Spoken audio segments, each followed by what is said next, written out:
my wife was driving behind me in a second car with my kids in the back seat. And we're on Avenue T in Brooklyn, by East 14th Street, going towards lower numbers. And one of the streets coming up, I had a yellow light. So I went, and then my wife had a red light. She was behind me as she stopped.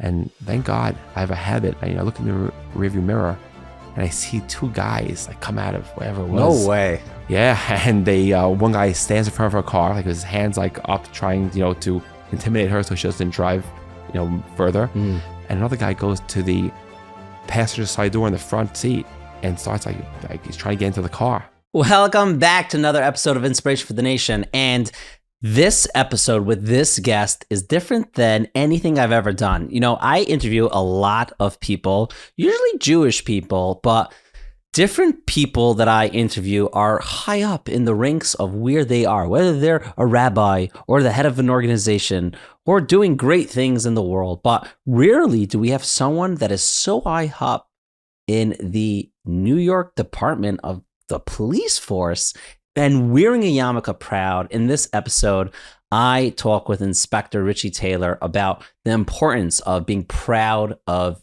your Judaism. We talk to him about his experience with, the unfortunate 9/11, as well as a crazy moment in his life where he saved the family from a burglar, thief, an intruder, someone with a gun.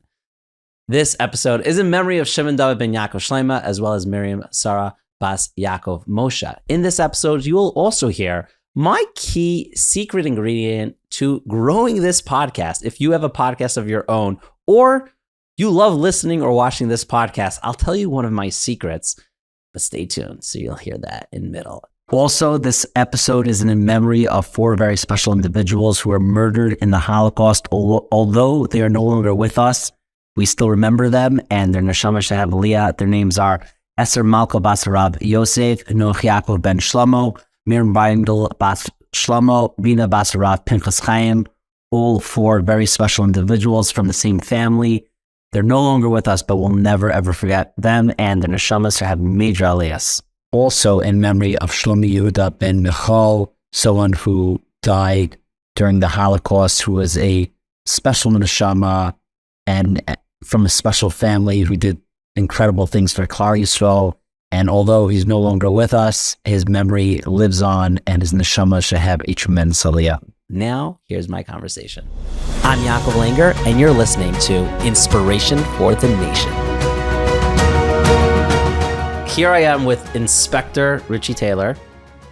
Did I say that right? You did. Okay, because it's for me like that I'm not in the police world as much that I don't really know if I'm using the right terminologies. You're good, Yaakov. Okay, so I guess let's start over here. Could you break it down, like how it works in the police world? Absolutely. So the rank structure in the police department is a very carefully structured system. We have a chain of command. The reason is because certain directions, certain orders given, we expect it to be followed out. We expect that police services are provided really at the optimum level. We want to hold our police officers accountable for positivity, positive interactions. We want people to be satisfied with police services. So we have at the beginning, of course, a police officer. Then there's also the rank of detective, which is like a police officer. It's both of them are non-supervisory ranks. They either investigate crime, they investigate different situations to lead to an arrest. And police officers on patrol, they respond to 911 calls. They call most of the days for calls for service, calls for help. And then up the rank structure is supervisory rank is sergeant. That's the first frontline supervisor, as we call a sergeant. They're also on patrol with police officers in uniform mostly, but they're also in detective squads and other units. And they supervise police officers directly.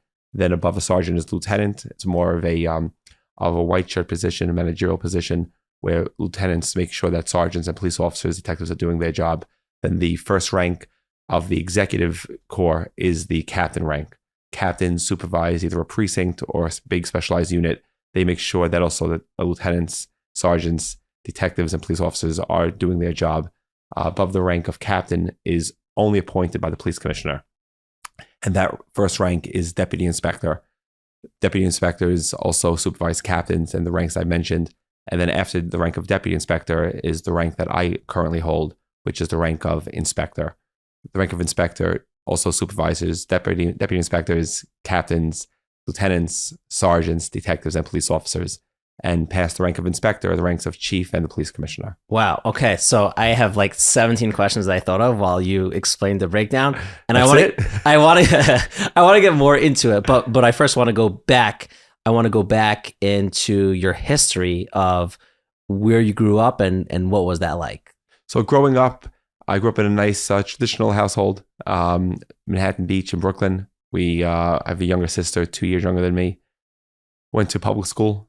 Then in the middle of 5th grade, I asked my mother to put me into yeshiva. I knew some religious kids in the neighborhood and went to yeshiva in the middle of 5th grade, became close with the rabbis there. And your mother was like, yeah, sure. Or was there some? We didn't really have a father growing up so much, but everyone has different challenges. And, I don't know, maybe people that come from, a perfect home. But my mother, she definitely wasn't religious like that. She's more traditional, as she'll say, but she was surprised I wanted to go to yeshiva. But thank God she accommodated that. Wow, that was very nice. Okay, so you went to yeshiva. Okay, and there we have some form of relationship. I want to mention that my father mentioned that he knew you when he was in Hatzalah. He's a little older than you, but you were like a kid when you were helping Hatzalah out. Can you tell us about that? I was about 13 years old. I remember your father very well. F57. Yes. License plate number 89 EMT. Yeah, okay, you got it. Like one white Highlander after the next. Yeah. Great guy. Very dedicated. Loves the community, loves helping people. I still see him a lot. See him by Rabbi Golkowitz's shul. Yeah, he's very active. And I know the story. Just I know 9/11.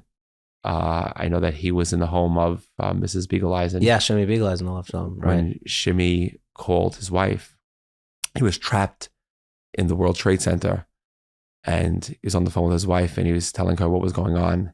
And people came to the house with what was going on. I guess that they knew that Shimmy Biegeleisen worked in the World Trade Center, and they were speaking to him, and he was telling them that he doesn't feel there's any way out. It's just, should never know. But I know your father has been there for Mrs. Biegeleisen. I know he's been there for so many people. It's just that one story came to mind because it just shows that you never know what tomorrow holds. You never know when someone will be called upon for the most horrific tragedy, just to be there for family, be there for a wife, be there for kids. And we know with Shimmy Biegeleisen that the phone went dead, and it's the same time the tower collapsed. Your father was there for Mrs. Biegeleisen and for the family. And you were actually by the World Trade Center. I was, yes. I was a Hatzalah member. I was an EMT. I was 19 years old on 9/11/01. I was also an auxiliary police officer. I got the call about 8:46. Actually, one of the Hatzalah members saw the plane crash into the World Trade Center, put it over the radio. And I responded. It's about 8:47, I guess, 8:46, 8:47 in the morning. I got there before the towers collapsed. I parked right in front of 7 World Trade Center, which is across the street from the World Trade Center, from the Twin Towers. And I got in my car and I saw the smoke, and something told me to drive back. Something told me, maybe park a couple blocks away. Oh, wow. And I drove on Vesey Street more towards the FDR Drive. I went east on Vesey Street, about 2 blocks just before Broadway, the area. And I got in my car, and I remember that's when the first building collapsed. I ran north towards City Hall, started coming back, second tower collapsed. It was a horrific day, but seeing that at 19 years old, seeing the heroic efforts of police officers, of firefighters, of Hatzalah members rushing into danger while practically everyone else is rushing out to save themselves. You have people who are not in the trade center, not part of it, but they want to become part of it. They're getting themselves involved. They're getting themselves into the buildings to help. Just something so heroic, that a horrific tragedy can bring such heroism to the community, to the world. It meant a lot to me, and just seeing that, I think it cemented why I joined Hatzalah, why I joined the auxiliary police department, why I had this path that I chose for myself. And thank God I was able to accomplish a lot of things in public service, but just seeing, how people rush to danger, and just something that should never be taken for granted. And if you go to a day by day example, how many calls to 911 where there's danger? Someone calls 911 that there's a person with a firearm, and people are rushing out of that situation. And then you have police officers who are called the opposite. They're rushing in. They're going with lights and sirens with police cars to get there, passing lights safely, but passing lights to get to that scene. Just the heroic actions that's shown and done by police officers, firefighters, every single day is just something that's second to none. So I want to take you back a little because I know my father mentioned this, that you weren't in Hatzalah yet. You were just a kid, and you were helping them like go down the streets of your neighborhood. Yeah, I was 13, so you couldn't become an EMT. You couldn't even become a certified first responder, which is a younger age that's needed. But I wanted to still help. And in the community I lived in, there weren't many Hatzalah members. There weren't many people who were, able to be Hatzalah.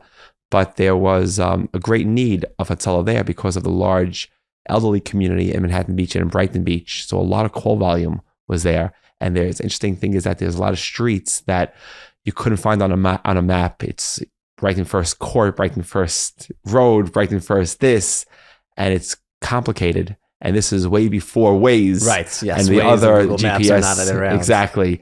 So there are no GPS coordinates like that people use on an app. There's no iPhone even. It wasn't even a BlackBerry. Wow. It was maybe a StarTAC. People know what that is. Oh. But I just wanted to help, and I had a bike.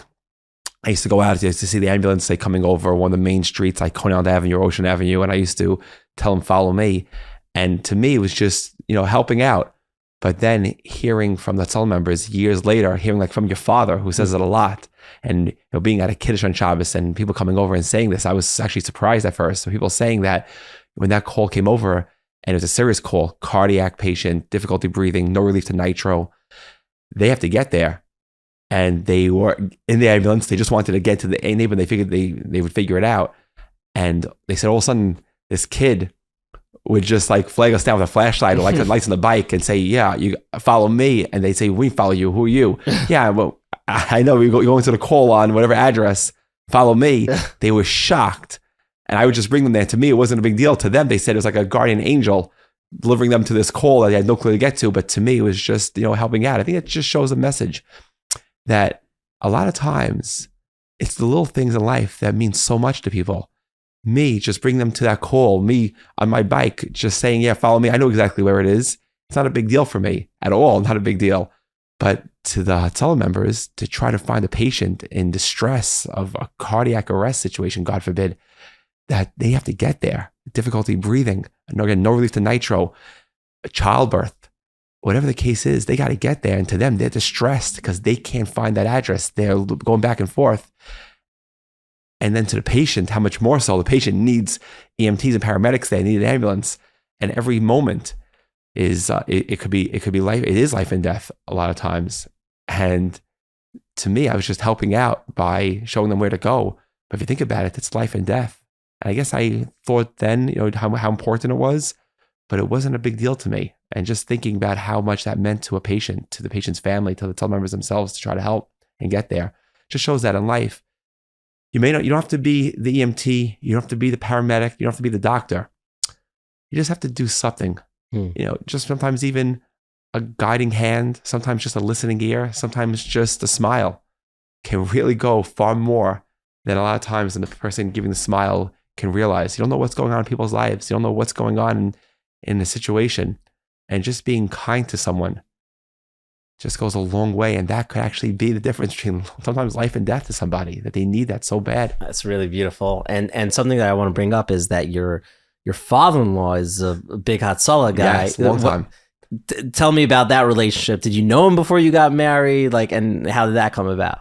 It's a very interesting story. I knew a girl who said to me that there's a girl who may be good for me. Her name was Miri Klein. And this girl knew I was a Hatzalah member. And this girl said that her father is Hatzalah supervisor, coordinator for search and rescue. So I knew him. Of course I knew him. I knew him since I was 13 years old. So I knew my father-in-law about 7 years before I even knew my wife, because I got married at 20. I met my wife when I was 20, and I was running around with Hatzalah when I was 13. And I said, I knew the chesed in the family. I knew that not only my father-in-law, who was a Hatzalah member, still very active, he was a dispatcher for Hatzalah. He was the search and rescue coordinator for all missing kids, missing elderly, any situation where a person was missing. Oh, wow. He was in charge of that for Flatbush Hatzalah. But it was funny that my mother-in-law was also a Hatzalah member. She was an EMT. She dispatched for Hatzalah. Really? Yeah. Oh, wow. So both my in-laws were Hatzalah members. And actually, even more than that, I just spoke about this at a family simcha just this past Shabbos, that their store, they had a store on Cornell Avenue between L&M, and that store was the place for all the Hatzalah members to get their oxygen tanks from. It was way before the Flatbush Hatzalah garage was opened on Ocean Avenue and Avenue N. And this store was big enough where they had all those tanks there, the oxygen. They literally provided the oxygen for Hatzalah Flatbush to provide to the patients in Flatbush. And it's something that I remembered. I saw the chesed in the family, and not just the oxygen, but even the money that stuck up from the pushkas and the charity boxes that people would give to. That money would come into my in-law store, and they would count it, bag it, package it, for deposit to the bank. And I just saw the chesed there. And even my father-in-law was, a Hatzalah member and a shomer member. Shomer helps us out a lot. So just seeing the chesed there. And Baruch Hashem, thank God, the shidduch and the match worked, and we've been married for over 20 years. Wow. Thank God, we have 5 kids. I think it helps a lot that my wife understands that the position I have now is a public service position, and it does take a lot of time out from being home. It takes a lot of time out from being with the family, the kids. Even on Shabbos and Yantiv, phone doesn't stop a lot, and it does take a lot of sacrifice. But thank God, I have a wife that understands it. I have kids that understand it. Still try to give as much as I can, but it certainly does take a time-consuming toll. That I try to make it up any way that we can, in other ways, just giving the extra time. Try to go out to dinner with my kids individually as much as I can, once a week, once every other week if I can. Give them that that individual attention. Let them see what I'm doing. A lot of media, a lot of press that I go to, different events that I get, and I think a lot of it is let the wife and kids, let your spouse and kids know what you're doing, and let them be a part of it. If they can't be a part of it day to day in police headquarters or the meetings that we do, but let them be a part of it by seeing what you're doing, whether it's social media, whether it's a podcast like this. No, it's very good advice, because literally sometimes my wife, I don't think my wife knows I'm even interviewing you today. And there's so many times she's like she sees an interview come out, she's like, I didn't know about that. And it's a good point. It's like we sometimes get so busy with what we're doing that our family's like, hello, we're a part of your life, and we're a part of it, so let us know what's going on. Right, exactly. You said it right. Advice. Yeah. That's very good advice. So I want to talk to you about the rankings and how you got to your position. Like, I think sometimes people see it and like, oh, okay, like whatever, you worked your way up and it happened rather quickly, and it's like overnight, and that's how you got to where you are. Right. You make a great point. A lot of people would see that. They'd see the rank. They'd say, oh yeah, just like what you said. But success is like very different when it's viewed from the outside versus when you're actually the one to do it. Teddy Roosevelt, former president of the United States, was like practically the police commissioner of the NYPD. He has a very powerful poem called "The Man in the Arena," and the Man in the Arena poem speaks about the person who's actually in the fight, doing the work, getting the job done. And part of that poem is that it says not the critics who count, not the people on the outside, but it's the person who's actually in the arena who's getting the job done. From the outside, a person may look at someone who's successful and say, wow, that was like an arrow that just shoots, from the very bottom to the very top. But if you ask the person who was successful, person who is successful, how did you get it? They'd probably say anything but that arrow scenario right from the bottom to the top. They'd say that the arrow, it may go up, then it goes down more, it goes left, it goes right, side by side. It may go down so much, it may even go down further down than where it started from. And then it may go up, then turns and left and right. But it's not an arrow that just shoots from the very bottom to the very top. And it's very important that people know that. A lot of people out there struggling to be successful. A lot of people, challenges every single day. and they get discouraged by it. And sometimes they want to give up. A lot of times they want to give up. And a lot of times they want to give up because they feel that a person who they were emulating, a person that they were looking up to, they feel that person didn't have the challenges that they have, and they feel that they're just not cut out for it. But if you find their life story, you find their challenges, you may see that their challenges may be even greater than that person going through the situation. That arrow does not go from the very bottom to the very top. How many times does it fall? And a person may think he'll never come back up. But like anything else in life, you fight hard for it, you work hard for it. A lot of times it's teamwork, family support, friend support, faith in God, faith, emunah. On our dollar bill, it says, "In God we trust." That's the United States currency. The vast majority of presidents who've taken the oath of office have all said, "So help me God." Though the mayor just spoke about that. The mayor just spoke about what it means to have faith and to believe. I think that if someone takes the time to consider where they are in life, that it wasn't an accident. There's no accidents in life like that. That's just a coincidence. I think by and large, people would see that things happen for a reason. And fighting hard, working hard for what you want, giving others chizuk, giving others support, even when we may need it ourselves, smiling, even if we don't want to smile, but we smile because we want to help someone else, or we want to show someone else a smile. A lot of times that comes back to us with positivity. A lot of times giving others a good word, even if we don't feel it like that, but we want to help someone else, a lot of times that's contagious back to us. And courtesy is contagious, happiness is contagious, and just spreading a positive tone is contagious. I think just keeping mind of that just keep that positivity going, even when it's hard. Sometimes it's very hard. Sometimes we've seen in the police department that we have chaplains in the police department, we have mentors, we have leadership in the police department. We have one person comes to mind, David Escale, our NYPD honorary chaplain.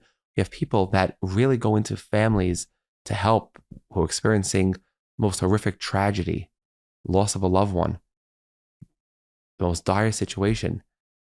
And God gives resources to that, whether it's resources from other human beings, whether it's resources from outside agencies, outside entities, but always consider the powerful help that we have, from other people. It's an interesting story. A father took his son out to the woods, go camping, and it started to become night and it started to become cold. And the father told the kid, gather up some firewood and bring it here, and we'll do a fire together.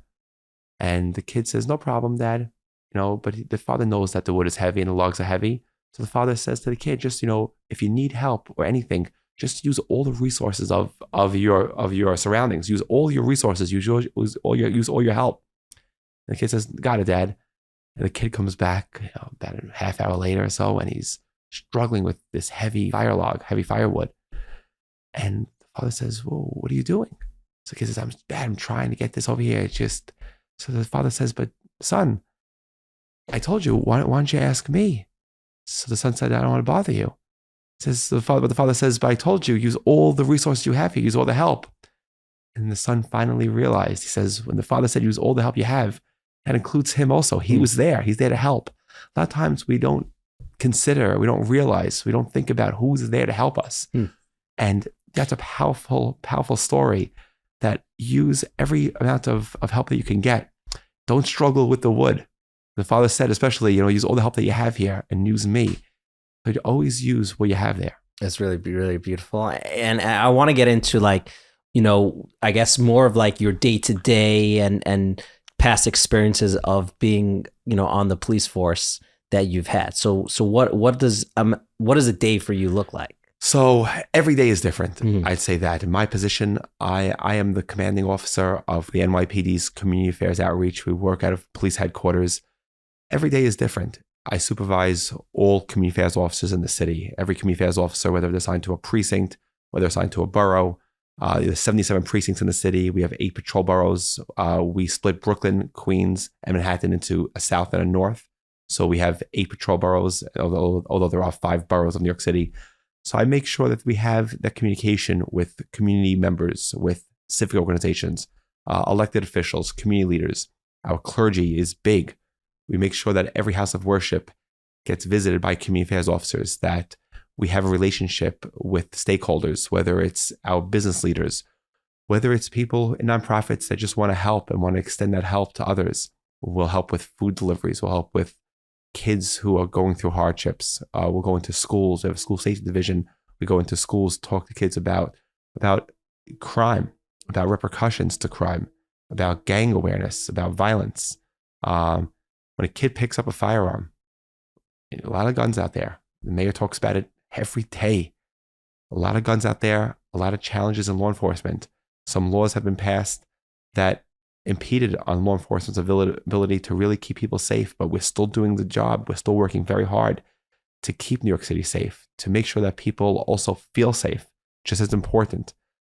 Thank God we have a mayor who gets it. He was a police officer. I actually met Mayor Eric Adams when I was in the police academy and he was a captain, and we had a good conversation. Just a good person, a gentleman. He really cares. He gives his heart and soul to the city since he's very young. And I know that he sees the challenges to policing. He sees the challenges of public safety, and he's leading the charge on that to right the ship.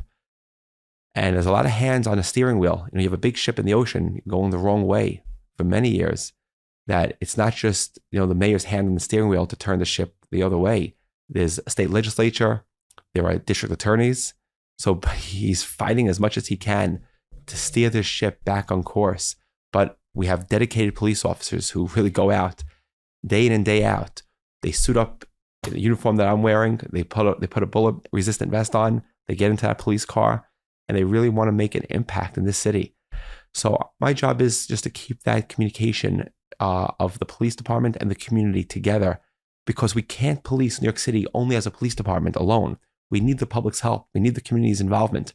If we could police New York City alone, we wouldn't need the phone number like 1-800-577-TIPS, which is our toll-free tip line, asking people to give us information anonymously. We wouldn't have to have our counterterrorism tip line of 1-888-NYC-SAFE, where we ask people to call that if there's any terrorist situation of someone's concern. For example, I get this a lot. Someone will see a suspicious person taking pictures of a synagogue, of a mosque, of any house of worship, of church, and they don't want to call 911 because they feel that it's bothering us, even though it's never bothering us.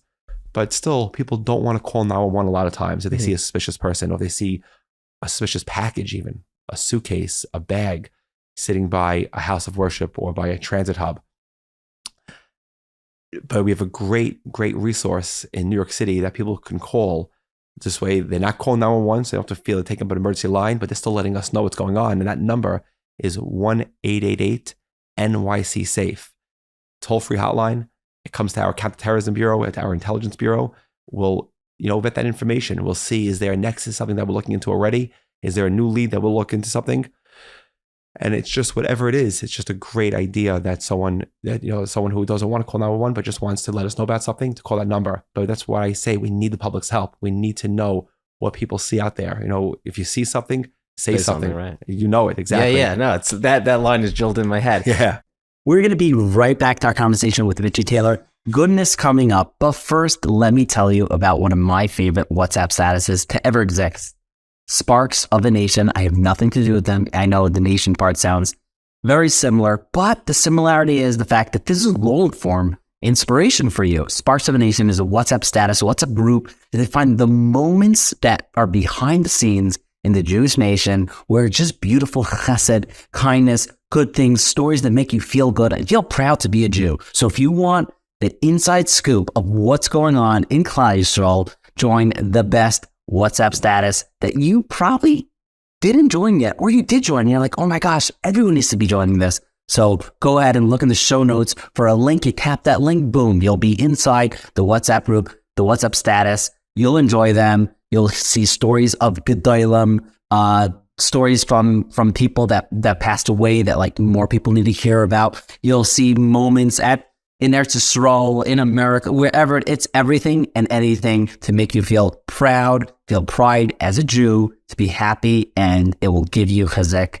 and it will make you inspired. So go ahead and join the WhatsApp status and WhatsApp group today. Now back to our conversation with Inspector Richie Taylor. So I think this might be the first time in history where someone in your position like wears a yarmulke to work and just out there. So maybe you, in my position, yes. In my rank, yes. Yeah, as inspector. So what do you see in regards to like, I guess the rise of anti-Semitism just across the world? I know it's across the world. So one of the places in the world is New York. Just seeing that while you're wearing a yarmulke, how does that feel? So anti-Semitism is a very serious concern. We've seen attacks. Thank God, great police work, working with our federal partners at times. We make arrests as appropriate. We set the tone of New York City that hate crimes will never be tolerated. No crime will be tolerated.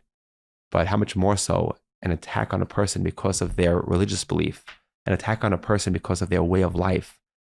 The reason that a hate crime is considered to be more serious in the criminal justice system is because that attack on a person because of their belief is more than an attack on just that individual, but it's an attack on the entire community. And that's an outrage. And we'll never allow someone to attack a person, and how much more so an entire community, and feel they can get away with it. That's why working with our partners at the NYPD will ensure a swift arrest is made.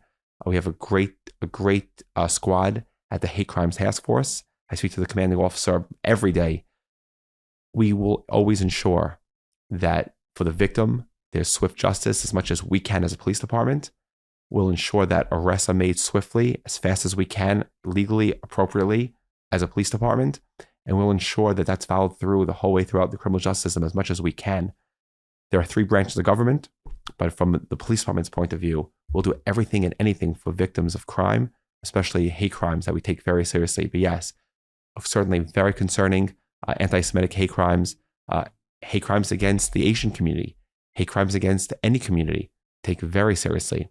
We know that there was some anonymous posts online calling for a day of hate. Working with our federal partners, we saw that those anonymous postings originated in Ohio.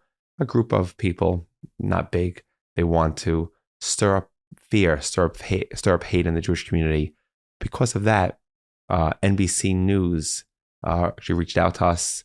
They asked if I can do a walking tour with them in the Jewish community. So along Avenue J, Mark Santia, a great reporter, NBC News, national news, NBC4, the professionalism there, they wanted to show that the police department, is there for the community, keeping people safe and making people feel safe. And walking the streets of Avenue J in Brooklyn with great community partners like Bob Moskowitz, Tzvi Weil, Flapper Shalom coordinators, of course, yeah. Really brings a sense of calm to the community. And Hatzalah, the leadership of Rabbi Yechiel Kalish at Central Hatzalah in all the neighborhoods. And we're very fortunate to have great teamwork with everybody. But wearing a yarmulke, I think anyone should be proud, whatever religion, whatever background they have, whatever they're proud of themselves. I think that it's a leadership role for your community. You always have to take that very seriously. I always speak about the importance of Kiddush Hashem, of sanctifying God's name, of sanctifying anything good that we could bring to others, that we can demonstrate to others. And I think that it's emulated. If you do the right thing, I think you'll be a role model for so many others, many times without even realizing it. How many people, even listening to your podcast now, how many of them are role models to so many people? How many of them have younger siblings? How many of them have younger nieces, nephews that look up to them? How many of them go to a Shabbos table, and because of wherever their work is? I know mine, certainly an attraction, but how many others are in whatever business, whatever they do, that there are those who want to emulate that and they look up to them. So everyone here listening should consider themselves to be possibly a role model and a leader to so many others that they may never even know that they're in that leadership role, and to always consider the importance of earning that every single day and to helping those every single day. Really incredible, really incredible. So there's a few, I guess, moments that I want to bring up from that. I imagine that you were one of the people behind just helping the community. We mentioned 9/11, but there's also, the terrible tragedy in Borough Park with Libby Kletsky. I'm sure you were involved in there, and then I guess tell us about that experience, and also I guess maybe the aftermath of, you know, what you learned and how you know, maybe speak to schools or, you know, young people. Absolutely. Actually, it's funny you mentioned that. I actually just came from a school this morning. Oh, wow. That I just spoke to about 30 kids, 30 girls, about 5-6 years old. Just speaking about stranger danger, speaking about awareness about just safety. You know, wearing a seatbelt when you ride in a car, wearing a helmet when you ride a bike, holding a hand when you cross the street, what to do if you're lost. And we always teach, you know, look for a mommy, for someone with children if you can, look for somebody who with a stroller with a baby. It happens sometimes. You know, people get lost from a kid, people get lost from an adult, people get lost. And we want the kids to remember, hopefully, if that God forbid happens with one of the kids I speak to, I try to speak to a lot of schools. I do go around. I have my team also, my police officers go around to a lot of schools. And we always teach about stranger danger, that awareness. We teach about, even with impersonation, that I always teach about what kind of police car, you know, I always teach about what kind of car a police officer drives. I always teach about the uniform, you know, that if someone just has a badge and they say, oh, come here, your mommy wants you to take you home, you know, to always use, like, you know, for the Jewish community, I use Purim. And, you know, for the non-Jewish community, you know, Halloween, about, you know, people dress up. And a lot of times people will pretend. They may pretend they're a police officer. They may pretend they're Jewish. Just because someone's wearing a yarmulke, it doesn't necessarily mean that they're even Jewish. Right. And to be aware and not to just be so trusting of anyone that just comes up to you and says, oh, yeah, come with me, I have candy. And I say, you know, someone says they have candy for you. Do you take candy from a stranger? The kids say no. Then I say, you know, I have a tougher one. You know, do you take kosher candy from a stranger? And sometimes one or two kids all of a sudden think, you know, Right. But I make sure that they know that we don't take candy from a stranger, and we don't take kosher candy from a stranger. We don't take anything from a stranger. And it's only mommy, daddy, a trusted person, a trusted teacher. But we teach that a lot. And you mentioned Rabbi Kletsky. Yes, I was on the search. I remember it very, very well. I still speak to his father, Nachman Kletsky, a lot. Always try to be there for the family. But a horrific tragedy. But I always try to just be there for community, for people. Wow. And someone that I want to bring up, the Levaya of Reb David Feinstein. Yeah. So who was he to you? So very powerfully you mentioned David Feinstein. I used to learn in MTJ on the Lower East Side, and I actually asked Jewish law questions to David Feinstein. When I was very young, even as an auxiliary police officer, I asked him questions. Very smart. I could say stories. I know we have a limited time on the podcast. I could say stories that give you chills, how smart he was and how he understood things. If there's one particular one sticking out, if you want, you could share it. Just his foresight to things, right? And how he knew, and how his grasp of the world. If you didn't sit down and speak with him, you can never know. They say a picture's worth 1,000 words. A moment conversation with him is worth hours and hours of explanation. You can't even explain it, on how he really knew. I remember just Purim a couple of years ago, before he was nifter. I heard the Megillah in MTJ, and one thing about him, that he wore a hearing aid.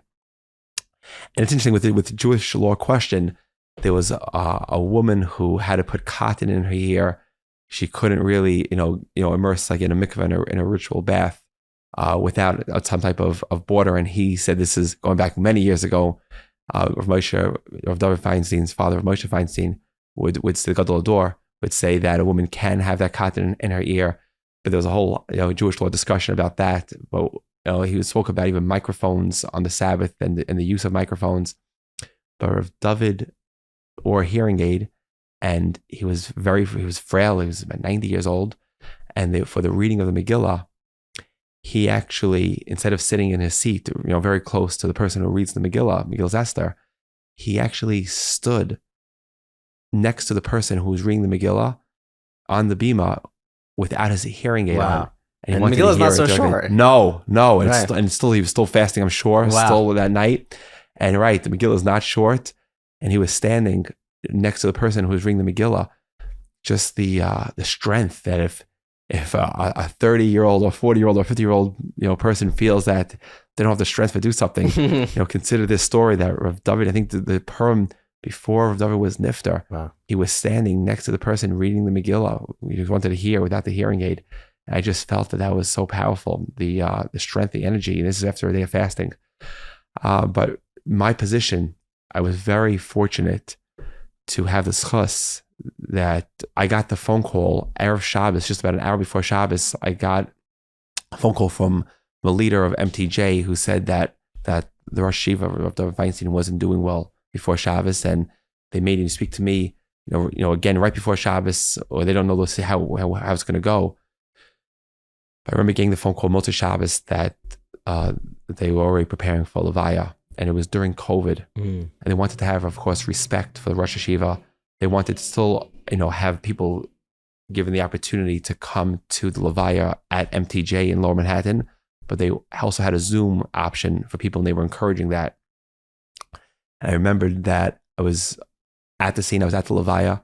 I was there to help facilitate, not just, for kavod for David Feinstein, and to be there as a person who saw the wonders of him, who saw just how much of a great person he was. So I was there, of course, to show the respect for that. But I was also there to help coordinate it with Hatzalah, with Misaskim. I remember Yankee Meyer, also was nifter not long ago. Right. Yankee Meyer gave a tremendous amount to the klal from Misaskim, from things that he did, that some things that people know, and so many more things that people will never know. But I remember coordinating, the Levaya with Yankee Meyer on the scene there. And it just gave me that satisfaction that I could have this position of leadership and be there for the Gadol Hador, for the Levaya there during COVID, to help facilitate people to come in, to have the respect that they want to show, to give the respect they want to show. It's certainly something that has a lot of self-satisfaction to it. And I think anyone's position, you don't have to just be a police inspector to have that, but whatever position someone holds, whether it's a working position, whether it's a volunteer position in the community, that a lot of times we can help facilitate something.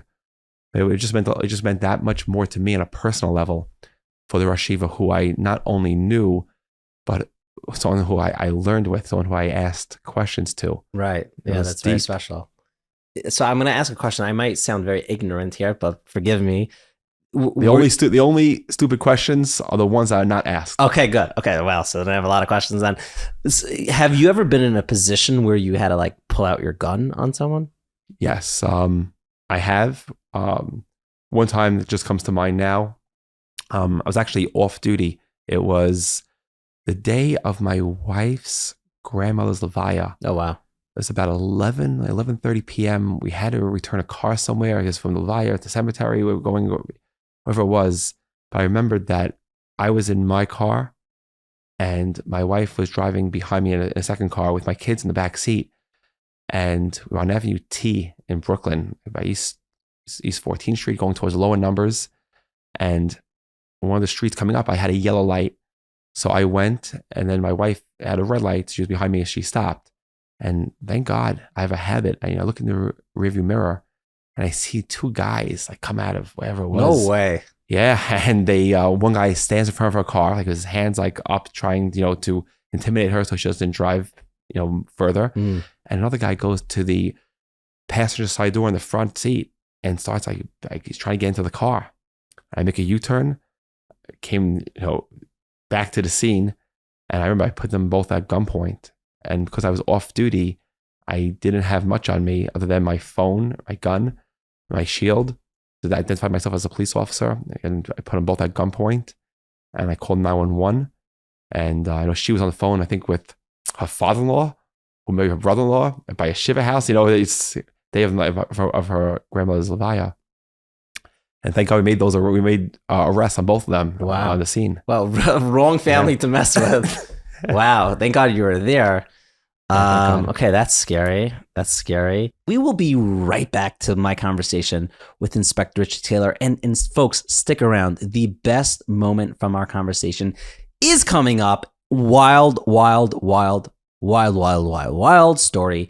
But first, let me tell you about one of our sponsors of this episode. It is the wonderful, I owe so much to them, Phone My Podcast. You could send an email to info@phonemypodcast and tell them about your podcast, because what they do is they provide a service that takes your podcast and makes it into a phone line. Simple as that. You get a phone number, people call in and they listen. I know there's thousands of people listening to this because they're listening on my hotline. Living L'Chaim has a hotline, and I'm going to pull up the number so you could call it in case you have a family member who's like, hey, I would love to listen to the podcast, but I don't have internet, or I have a browser on my phone. I don't have a browser on my phone, or I have a block on my phone, and therefore I can't listen. So anyone watching or listening now, you could tell your friends that the American number is 712-432-3489. Phone my podcast literally made this process so easy every single day. It's constantly updating my show, Inspiration for the Nation, Kosher Money, That's an Issue, Not Your Typical Podcast, Charlene, The Spirit of the Song.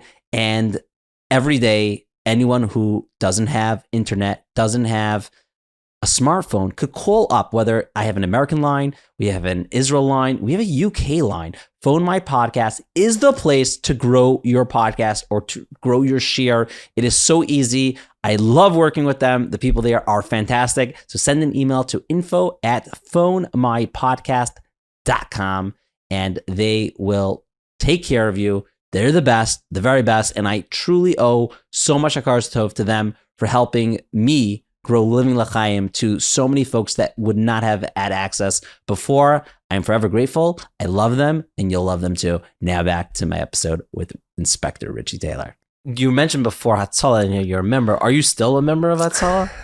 They call me so much. I feel like I still am. But they call a lot for advice. They call a lot for different situations. They call a lot even for good things. Right. We just had recently, Flatbush Hatzalah just made a member appreciation night in Brooklyn College. Great night, like a concert. Yaakov Shweki, a lot of good people. Shalom Lemmer were in Brooklyn College, and I was talking to Joel Eisdorfer. Joel Eisdorfer, a great friend of mine.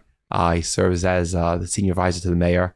She's the highest ranking city official who's Hasidish in history. Just a great person. And we're talking about the day, about the schedule, and he was going to go. Maybe I was going to go, see the family, but he mentioned it to the mayor about the concert, and the mayor actually, it worked for the schedule. He was it was a Sunday, but the mayor always loves to be out there. Always loves to be with people, to be in the community, to speak directly to the community, hear from the community. And the mayor actually himself came to Brooklyn College, spoke about his public service. He knew everything about what it takes to be a Hatzalah member, and he knew everything what it takes to be a family member of a Hatzalah member.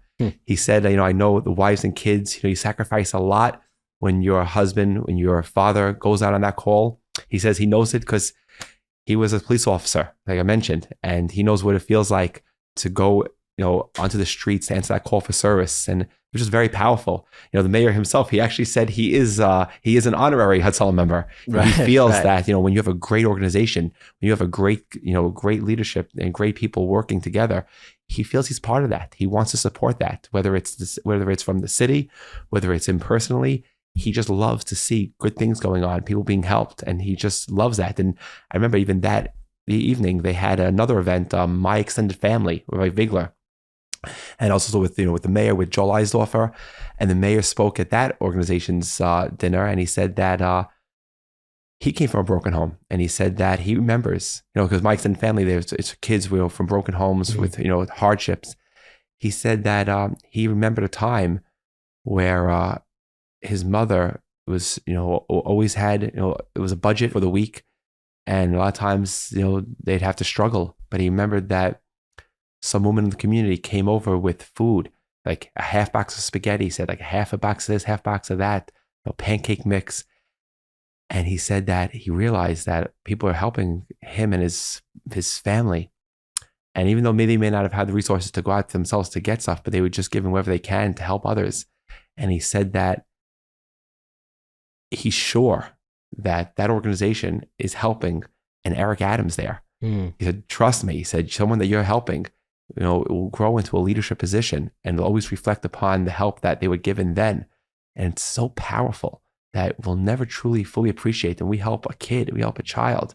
We may be helping a whole community down the road because that person, lives into that mold of service. How many people get the credit for that, for helping? And it's powerful. It just resonated to me. Wow, that is really incredible. So towards the end of my episodes, I like to ask people some questions that I deem as fun. So first off, what is your favorite mitzvah out of the 613 commandments? I have to say pikuach nefesh. Okay, that is your answer. You've been dealing with pikuach nefesh for quite a while at this point. Yeah, and the one thing about pikuach nefesh, it never stops. During the week and Shabbos, Yantif, Right. it just never stops. It's literally 24/7. The phone rings at all times, and it never stops. Right. And it's Yeah. it's interesting with Shabbos because we're so trained when we're younger to like, you can't do that in Shabbos, but like when it comes to pikuach nefesh, like, no, that's the way to honor Shabbos. Yeah, That is yeah. the way. Like it's part of Shabbos to go on Hatzalah call or to go help someone that is in dire need. Yeah, I remember one time years ago when one of my kids were very young, it was a radio phone call. I was running out of the house, and my kid said, like, she always knew that I have to go out. I'm on the phone sometimes on Shabbos Yantif, but I got the car keys. I said, I'll be back. And my kids, what did that? And it was an interesting moment where I guess it's different. It's a difference between knowing and then seeing it, where your father takes the car keys on Shabbos and I'm taking the car out. But yeah, but like you said, it is honoring Shabbos, and we have a concept that saving one life is as if you're saving the world. And it's a very powerful concept. Yeah, it is very powerful. If there was one person in history that's no longer with us, either from recent history or from years ago, that you could spend an hour with, who would you spend an hour with? Oh, that's way too hard to answer. And I wouldn't want to insult anyone else. Right. Oh, it's anyone who's dead. Still, that's way too hard of an answer. Okay. That's fair. I don't grill. There's If you so don't- many. Yeah, there's a lot. There's a lot of pros and cons to each one. Yeah, it's way too hard to answer because there's so much you can gain from one person and so many other things you gain from someone else. It's too hard to, like, you'd have to actually tell me, okay, we're going to do this now and here you're going to get it. Who do Right. you know? You could do like a episode on each of the people. So something that we started doing, I started doing advertisements for someone named Simcha Belsky Alav Shalom, who is someone in the Five Towns community, did like a lot of very good stuff. And we figured like, okay, it makes sense to incorporate a question. And so far, some of the answers have been my favorite moments of this podcast. So my question is, when's the last time someone did a chesed for you that like really made a difference, or vice versa? Something that last time that you did a chesed for someone else, so you're like, wow, this is bigger than I realized. For me, I really don't like to take anything. It's, I guess, not my nature. So for me, I'm always very, we've had to call Hatzalah. We've had to, have, my own kids, brought to a doctor, a hospital. We rely on the medical professional a lot. Thank God it's usually nothing serious, but having 5 kids, it just comes with it. But I guess, doctors, people in the professional medical field, I guess that is probably the most recent thing. Wow. Kids. And then for me, I don't really keep track of it at all. I just do and just give and just see how we could help. Right. So I really, I wouldn't even remember. Really. I'm sure, like, even the phone, even now, I know we've been dealing with some things, just before we started this podcast Yeah. Oh my today. gosh. It was for sure the most. I've done a lot of these podcasts. For sure, you've gotten the most phone calls, and not surprisingly, before the show. Like, we're supposed to start at like 2. We started at 3 because phone call. Again, this is your job, so that makes sense. It's a lot. It's a lot. Do you ever get like overwhelmed by it? Sometimes, as the mayor says, it's a lot of times it's like trying to drink out of like a fire hydrant. Right. It's just coming at you. So it can get overwhelming sometimes, but there's a way to limit it. You call people back. You have other people that work for you. Mm-hmm. Other people can handle it. Delegate stuff as much as you can. Then follow up. But it can, at moments, become very, very time consuming or very broad, with a lot of people that need help, a lot of things going on, a lot of moving pieces. Again, day to day, a lot of times it just changes by the moment. But just as good as you can, intelligently, with help, delegate stuff. You just try the best you can. You accomplish as much as you can, as efficient as you can. The phone calls, wherever it just has to be quick. A lot of times it does have to be quick. But just about efficiency is the word. Efficiency is just the goal to reach when dealing with stuff as much as you can. That's good advice. So something that came up in the beginning, and I'm the whole time while you're talking, I'm like, should I bring this up? I'm going to bring it up. If you don't want to include this, we don't have to. I'm just a little curious about it. Like, how has your life like shaped in the fact that you mentioned before that like your father didn't play such a big role in your life, and obviously I'm sure your mother played a very big role in your life. Like, how has that been for you? It's a great question. I think it helped me a lot. I think that having to practically really raise myself, and yes, we had great help, with community people, the Reich family, Greenwald family, Blinsky family, just great people. But I think it brings a lot of maturity at a very early age, because there's no choice really. You're not going to be babied. You're going to have to, really go out there and, make your own life and be that leader and be that person. I think it helped me. I think it brought me to a more mature level when I was very, very young. I remember people telling me that. So to me, it wasn't a negative. I know to many people, they would say, oh, it starts as this disadvantage. And certainly, I have 5 kids now, a wife. So I'm certainly, being there for them as much as I can. And my wife is there for them as much as she can, support them in every way possible that we can, and support them. And I mean, really support them with whether it's time, whether it's, seeing what they want to do and helping facilitate that. But for me personally, I think I know it helped me. Wow. Okay. That is a very powerful answer. Before I ask you to, give your plugs for the NYPD and where people could find the NYPD, is there a story that inspires you, whether it happened to you personally or that you've heard it in your life and you're like, wow, that gives me a lot of chizuk and strength?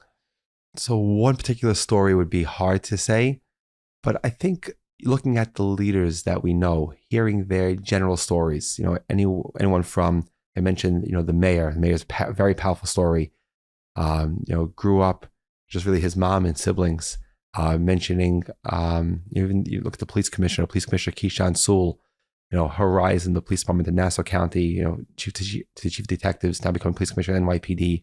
To see our first deputy police commissioner Ed Caban, going up the ranks. I know him since he was a captain.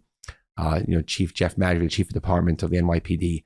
Seeing how he went up the ranks, also working very hard, that work ethic, that, you see the dedication that they have. The Deputy Commissioner of Community Affairs, Mark Stewart, knowing though he was actually in the police academy with the mayor, he went up the ranks with the mayor, he became a detective, he was a second-grade detective, Manhattan South, went to the DA's office in Manhattan, where he supervised the violent crime squad, where he supervised some of the most horrific cases that, you read about in the papers.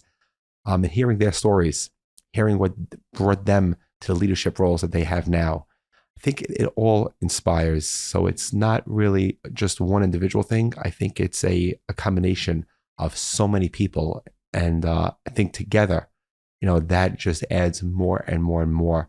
And that's what it was. That's what it is. Okay, that's awesome. So what's something that you wish that more citizens knew about the police force? You should know that under the uniform, where parents, where siblings, where dealing with a lot of the common stuff that everyone else is dealing with, and with people. And we just want to see the city be as good as it can be. We want to see people are happy. We want to see people are safe. And again, a lot of challenges, but we come in every day with that same mindset, just to help, to make the city a better place. And people should know that, just like we spoke about, tell members, show members, we're just a person just looking to do good. That's really beautiful. Okay, fine. So for people that want to know more about the NYPD or just more resources, where should they go? I'm sure there's a lot of places. So we have our social media platforms, Twitter, Facebook, NYPD News on Twitter. We have Instagram. We're really pushing out the messages that we do. NYPD Community Affairs on Twitter, on Instagram. The work done by your police officers is really second to none. We don't just make arrests. We don't just respond to 911 calls, but we're doing some major things in the community. Whether it's before Thanksgiving, major turkey drives, turkey distributions to people in need. For the holidays, toy drives. We're doing big stuff with nonprofits. We're getting resources into communities who need it the most. We're working with, I mentioned, the nonprofit organizations, the chesed organizations that we work with. Just this past Sunday, Juby Shapiro does an incredible job with a great organization called Tafkid. She has an organization kids with disabilities, kids with some severe disabilities, that she brings them out and she shows them they can have a great time. She gets performers there. I was on stage even with Shirley Wooliger, who's my former music teacher. Oh, wow. Yeah, with Shlomi Dax. Yeah, sure. With Michal Pruzansky.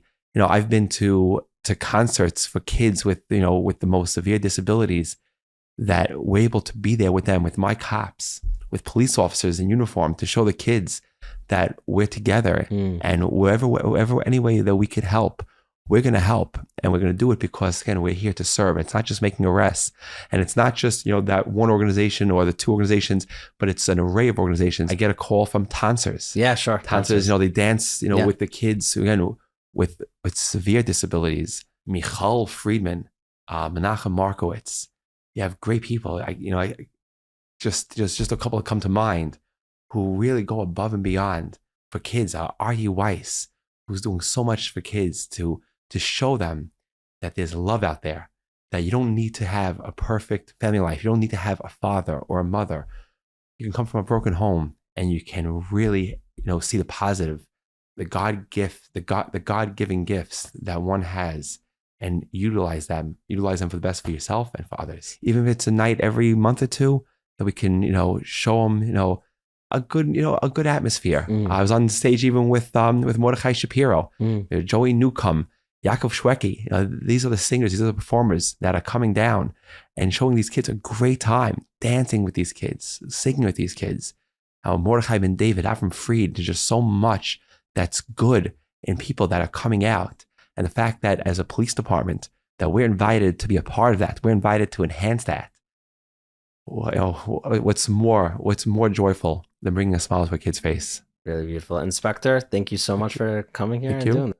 Thank you so much for watching or listening to this week's episode. By the way, if you are interested in growing whatever it is you're growing, your organization, your business, and you're watching or listening to Inspiration for the Nation, and you're like, hey, I like the fact that over 135,000 people are subscribed to Living L'Chaim's YouTube channel. And literally, we have thousands and thousands of people watching and listening every single day. Kid you not. You could advertise on this podcast. You could go to livingl'chaim.com and you could sponsor an episode. We're looking for sponsors. So if you have a business that is happy to sponsor, we will take in your sponsorship. We would be happy to. And we'll tell people why your business or podcast or organization is incredible. Obviously, we'll look into you first because that's what we do here. If you didn't yet send an email to info@phonemypodcast.com to grow your podcast, to grow your Torah share, whatever it is, people are listening on their phones. This is technology. This is how it works. We start off with the internet and then boom, we go back to the phone lines, and it's working. It is truly working, whether it's in Lakewood or in Yeshivas or in Eretz Yisrael or even Brooklyn and Five Towns. People are calling up to listen. So go ahead and send in email to info@phonemypodcast.com. If you enjoyed this episode, I have a feeling a lot of Hatzalah members really enjoyed this episode. Go ahead and share it with anyone. If you got up to this moment in the podcast on YouTube or Spotify, go ahead and say the keywords. By the way, I always come up with the keywords as I'm saying this. I don't think of it before clearly. Magic. MAGIC. Just reply magic in the comments. It will do wonders. And until next time, remember, you too can be inspirational. L'chaim. Living L'chaim.